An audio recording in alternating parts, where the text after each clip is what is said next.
नरसिम्हा राव जी का उदाहरण देखिए, देश के प्रधानमंत्री थे, कांग्रेस पार्टी से आते थे, अटल जी ने पूरा मान सम्मान दिया, लेकिन उनकी मृत्यु के बाद और उनके जीते जीते भी सोनिया गांधी जी हुए कांग्रेस पार्टी, उनको जितना अपमानित करने का काम किया वो कांग्रेस पार्टी ने नरसिम्हा राव के साथ किया। सीताराम केसरी जी की लुंगी या धोती खोलने का काम किसने किया? इन्होंने किया अपने पार्टी के नेता के साथ किया। भाई धर्मेंद्र जी थे इनके राष्ट्रीय अध्यक्ष थे। भाई आप क्या कहते हो? भदौरिया जी फिर आपने कहा होगा भाई धोती की सीताराम केसरी जी की कांग्रेस ने खोली, तकलीफ आपको होती है। आपको तो स्पीकर महोदय बोलने का समय देते ना भदौरिया जी, देते हैं। यही नहीं,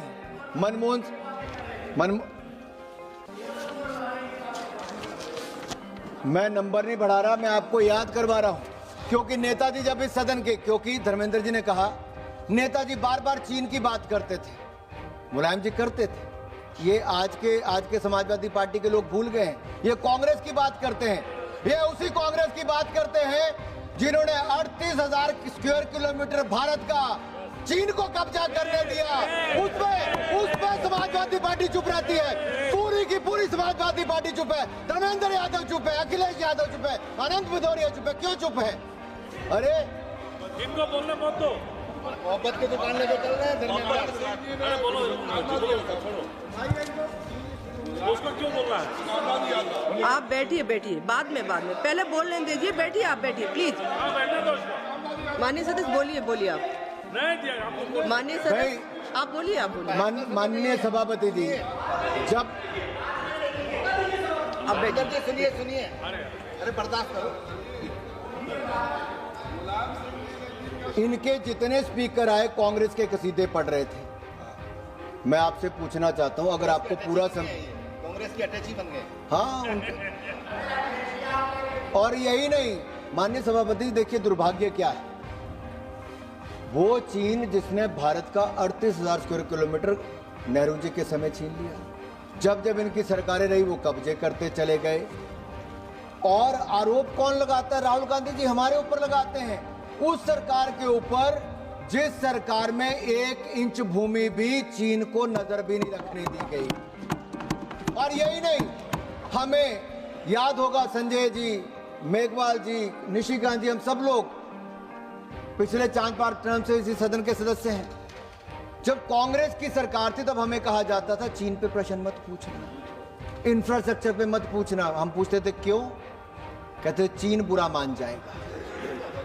यहां तक कि पंडित नेहरू ने तो पीटीआई के एक वरिष्ठ पत्रकार को इसलिए निकलवा दिया, रोक लगवा दी कि चीन बुरा मान जाएगा। यूनाइटेड नेशन सिक्योरिटी काउंसिल का भारत की सीट चीन को दे दी कि चीन बुरा मान जाएगा। अरे यही नहीं, दलाई लामा जी को शरण यहां पर लेनी पड़ी, लेकिन उनके वहां पर आक्रामक चीन को करने दिया कि कहीं हमारे से युद्ध ना हो जाए, चीन बुरा मान जाएगा। और चीन का दौरा करके आए तो सारी बातें सबसे पहले लेडी माउंटबेटन से शेयर करें। ये नटवर सिंह जी ने अपनी किताब, सॉरी माननीय सदस्य प्लीज आप चेयर को एड्रेस करें। नहीं, मैं नहीं कह रहा, नटवर सिंह जी ने अपनी किताब में लिखा कि लेडी माउंटबेटन को जाकर बताया पंडित नेहरू जी ने कि चीन में क्या क्या बात हुई।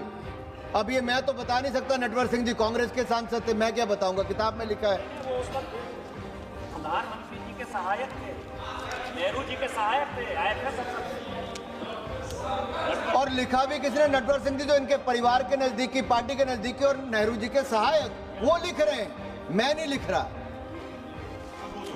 और मैं इतना ही कहूंगा माननीय सभापति जी, ये विदेश जाते हैं राहुल जी, बार बार चीन के कसीदे पढ़ते हैं, चीन की हार्मनी की बात करते हैं। ये देश माओतंत्र से नहीं लोकतंत्र से चलेगा। आप जितनी मर्जी चीन की तारीफ कर ली। बाहर गए, अमेरिका में जाके किससे मिले? जो भारत को बर्बाद करने की बात करते हैं, जो भारत को एक ही नहीं मानते। और वहां पे जाके क्या कहा? भारत में सिखों को पगड़ी पहनने पर रोक, गुरुद्वारे जाने में मुश्किल, कड़ा पहनने में मुश्किल। मैं बिट्टू जी यहां पर बैठे हैं, पूछना चाहता हूं, क्या बिट्टू जी गुरुद्वारे जाने पर रोक है क्या? अरे गुरुद्वारा तो आप छोड़ आए थे पाकिस्तान में।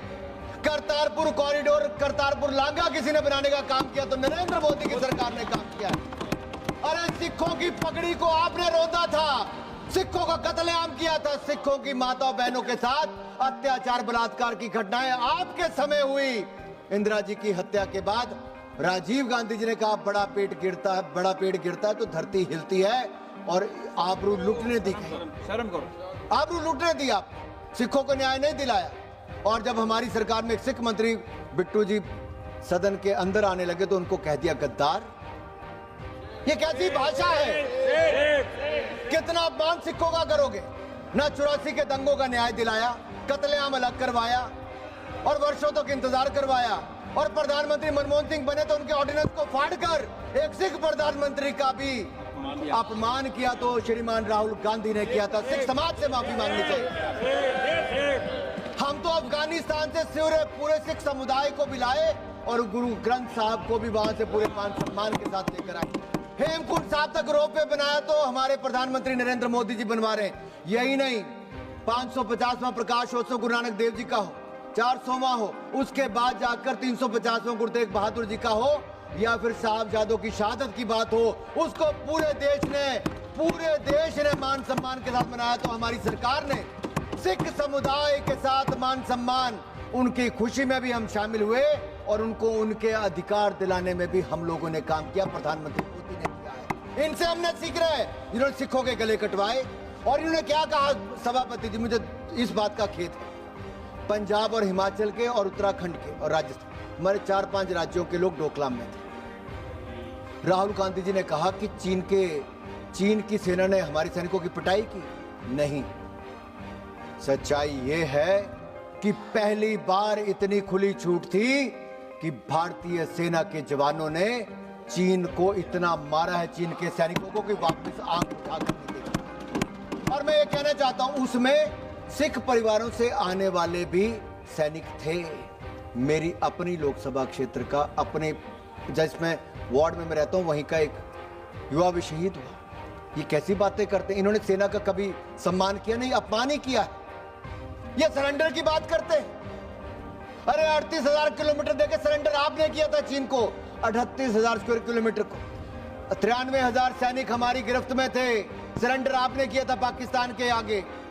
यूनाइटेड नेशन सिक्योरिटी काउंसिल की सीट देके सरेंडर आपने किया था।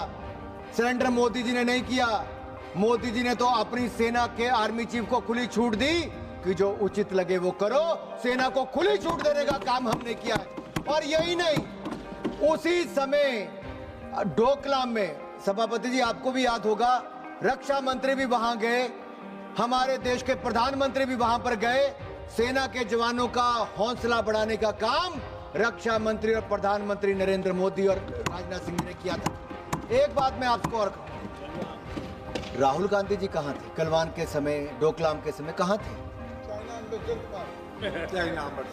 मैं देश के सामने सच्चाई आनी चाहिए। और आज मैं सदन के माध्यम से पूछना चाहता हूं, आप जब ओलंपिक्स में भी गए चीन, तो आपकी क्या क्या मीटिंगें हुई, किससे हुई?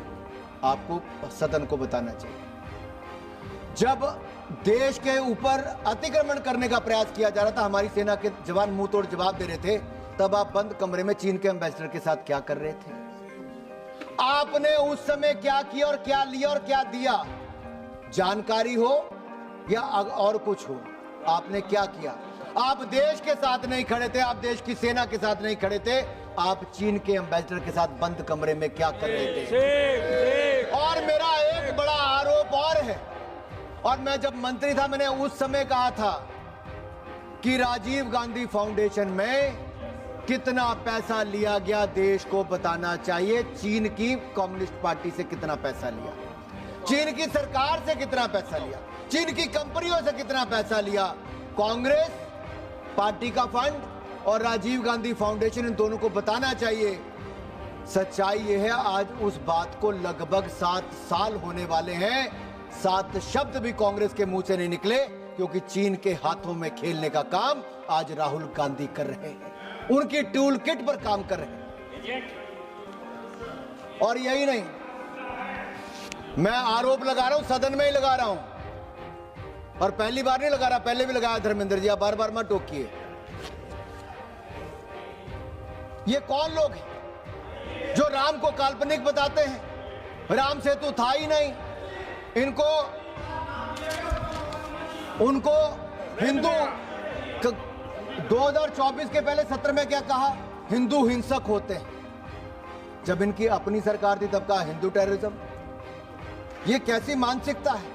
एक सिख मंत्री को गद्दार कहते हैं, हिंदुओं को हिंसक कहते हैं, राम को काल्पनिक बनाते हैं, राम सेतु को मानते नहीं, और नफरत फैलाने का काम कितना करोगे? राहुल गांधी जी और कांग्रेस से पूछना चाहता हूं।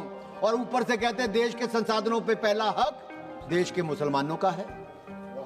ये तुष्टीकरण की राजनीति में कितना नीचे गिरोगे आप लोग। और यही नहीं, मैं बस 3-4 मिनट में अपनी बात को समाप्त करूंगा। मैं सभापति जी आपके माध्यम से सदन से पूछना चाहता हूं, दुनिया की पहली क्रिकेट टीम भारत की बनी जिसने back to back T20 world cup जीतने का काम किया। ये भारत के खिलाड़ियों की शानदार उपलब्धि थी। अब इस तरफ वाले तो सारे तालियां बजा रहे हैं, जो भारतीय टीम के लिए सारे तालियां बजा रहे हैं। देखिए कैसे मैच थपथपा रहे हैं। लेकिन जो भारतीय टीम के लिए, भारतीय क्रिकेट टीम के लिए, भारतीय क्रिकेट टीम के प्रदर्शन पे भी उनके समर्थन में मेल थपथपा ना सके, ये इनका असली चेहरा दिखाता है, भारत के साथ नहीं।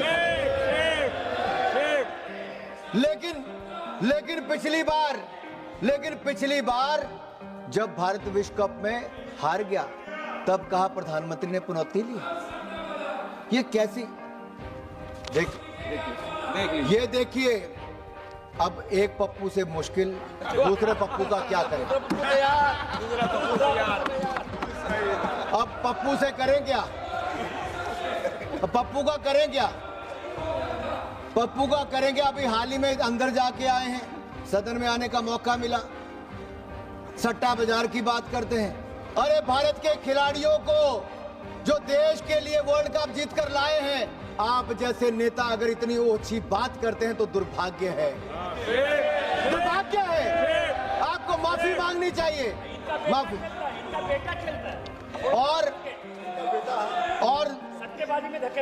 सभापति महोदय, मैं आपको याद कराना चाहता हूं, इनका कसूर नहीं है। लालू जी का बेटा भी क्रिकेट खेलता था। अब टीम में 11 ही खिलाड़ी खेलेंगे। जो बाहर बैठा कोई तौलिया लेके जाएगा, कोई पानी लेके जाएगा, और टीम का हिस्सा होता है। जब पैसा भी मिलता है, इनाम राशि सब में बराबर बंटती है। मैं पूछना चाहता हूं, उन्होंने कहा मेरा बेटा तौलिया लेके जाता था, पानी लेके जाता था, फिर टीम का हिस्सा था, इस बात की खुशी नहीं थी। उनको अहंकार था तो मेरा बेटा टीम में खेलना चाहिए। जैसे राहुल गांधी जी को अधिकार है कि प्रधानमंत्री का पद तो इनके लिए ही बना है, ऐसे उनको लगता है कि बेटा नहीं खेल पा रहा तो भाई सबकी सेटिंग है। अरे भारतीय टीम ने शानदार प्रदर्शन किया, हमें गर्व है, हम गर्व से कहते हैं भारतीय टीम ने शानदार। यही नहीं, ये तो भारत को एक नहीं मानते, भारत को तोड़ने की बात करते हैं। इन्होंने तो कह दिया, विदेश में जाके क्या कहा कि भारत में ऐसा खतरा मंडरा रहा है कि आदिवासी हो, दलित हो, अल्पसंख्यक हो, वो विद्रोह में शामिल हो सकते हैं, ISIS जैसे बन सकते हैं। फिर राहुल गांधी जी का बयान। मैं यहां पर बैठे सबसे पूछता हूं, क्या आदिवासियों के ऊपर कोई खतरा है? आज तो देश की राष्ट्रपति आदिवासी समाज से आती है, एक महिला है, हमें इस बात पे गर्व है, हमारी पार्टी ने मौका दिया है। और यही नहीं, लेकिन दुर्भाग्य है, ये तृणमूल कांग्रेस वाले अगर पश्चिम बंगाल में राष्ट्रपति जी गई, कभी स्थान बदल दिया, कभी लोगों को आने नहीं दिया, उनके लिए मुख्यमंत्री भी नहीं गई, उनको अपमानित करने का काम किया, तो तृणमूल का। अरे लोकतंत्र में चुनाव आएंगे जाएंगे, लोकतंत्र में चुनाव आएंगे जाएंगे, लेकिन आप संवैधानिक संस्थाओं के संवैधानिक पदों पर बैठे व्यक्तियों को अपमानित करोगे तो देश आपको कभी माफ नहीं करेगा, कभी माफ नहीं करेगा। ये वही ममता बनर्जी है जो अपनी पेंटिंग को, जो हजारों करोड़ का घोटाला करता है, उसको 3-3, 5-5 करोड़ में बेचती है। बेचा कि नहीं बेचा भाई? घोटाला हुआ कि नहीं हुआ? आपके लोग एक नहीं 12-12 लोग इनके जेल में गए, तृणमूल कांग्रेस के। ये क्या करते?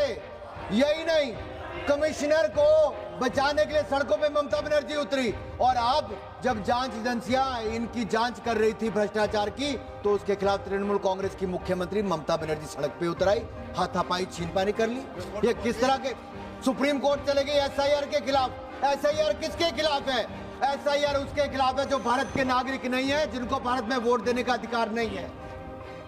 क्या आप चाहते हो विदेशी घुसपैठियों को वोट का अधिकार मिले? मुसलमान जो रोहिंग्या मुसलमान है उनको वोट का अधिकार मिले और आप चुनाव जीतो। इलेक्शन कमीशन ऑफ इंडिया को संविधान ने अधिकार दिया है और इलेक्शन कमीशन ऑफ इंडिया वो ठीक कर रहा है अगर ऐसी जांच कर रहा है तो। और मैं एक कहूंगा, आपके समय तो आपने चंगू मंगू को इलेक्शन कमीशन लगाकर इलेक्शन कमीशन ऑफ इंडिया को पंगू बना दिया था। चंगू मंगू क्यों कहता हूं? एक को इलेक्शन कमीशन में लाए तो बाद में आपने मंत्री बनाया कि नहीं बनाया? स्टेट से लीक करता था, रिमोट कंट्रोल से आप प्रधानमंत्री भी चलाते थे और रिमोट कंट्रोल से इलेक्शन कमीशन को भी चलाते थे। आप अपने समय 12-12 पदों पर खाली छोड़कर देश का आर्मी चीफ अपने रिश्तेदार को बनाते थे। 4-4 जजों को सीनियरिटी में छोड़ के चीफ जस्टिस ऑफ इंडिया बनाते थे। जिसको दिल करे जांच, दिल करे नियम तोड़ते थे और आपको कोई पूछता नहीं था। आप संविधान को भी तोड़ने का काम करते थे। मैं इतना ही कहूंगा, हमारे स्पीकर महोदय ने इतना शानदार प्रदर्शन किया है कि आज नए रिकॉर्ड बनाए, लेकिन दूसरी तरफ राहुल गांधी जी का रिकॉर्ड भी है जिन्होंने 2-2 सदनों में 14वीं-15वीं लोकसभा में तो एक प्रश्न भी नहीं पूछा, 0 प्रश्न पूछा था। कमेटी की मीटिंग में 20% हाजिरी नहीं है, सदन में 50% टाइम नहीं आते हैं और सदन को गुमराह करके अविश्वास प्रस्ताव हमारे ओम बिरला जी के खिलाफ लाते हैं। मैं एक बात जरूर कहूंगा, जो कहते हैं कि पीएम बनना उनका जन्मसिद्ध अधिकार है, भारत की राजनीति में कोई कौसा नौतरा नहीं है।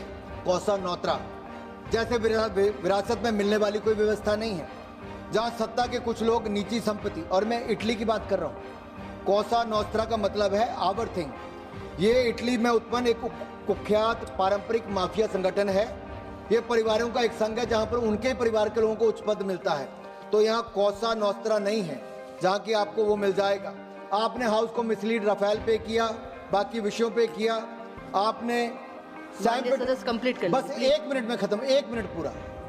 आप सैम पिट्रोडा की बात सुनते, वो सैम पिट्रोडा जो कहते 84 में जो हुआ सो हुआ, इनके सिखों का कत्लेआम हुआ तो हुआ।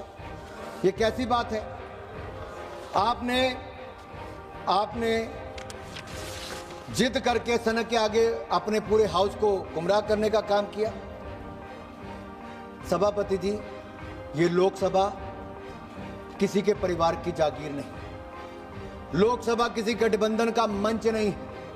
लोकसभा भारत के 140 करोड़ भारतीयों के आस्था का केंद्र है और आस्था का केंद्र रहेगा।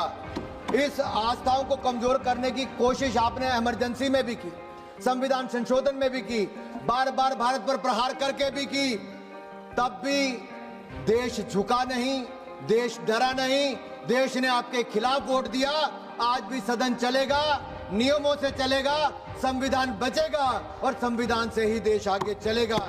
आप जैसे लोग जितना मर्जी रोकना चाहे कभी रोक नहीं पाएंगे। ये देश बाबा साहब अंबेडकर के संविधान से चलेगा सभापति जी, लेकिन उन्हीं बाबा साहब अंबेडकर को अपमानित कांग्रेस पार्टी ने किया, प्रताड़ित किया, हराया। और राहुल गांधी जी ने तो अपने पांव के आगे उनके चित्र को, आपको तस्वीर जनता के सामने है, संविधान निर्माता की तस्वीर उनके पांव के आगे थी।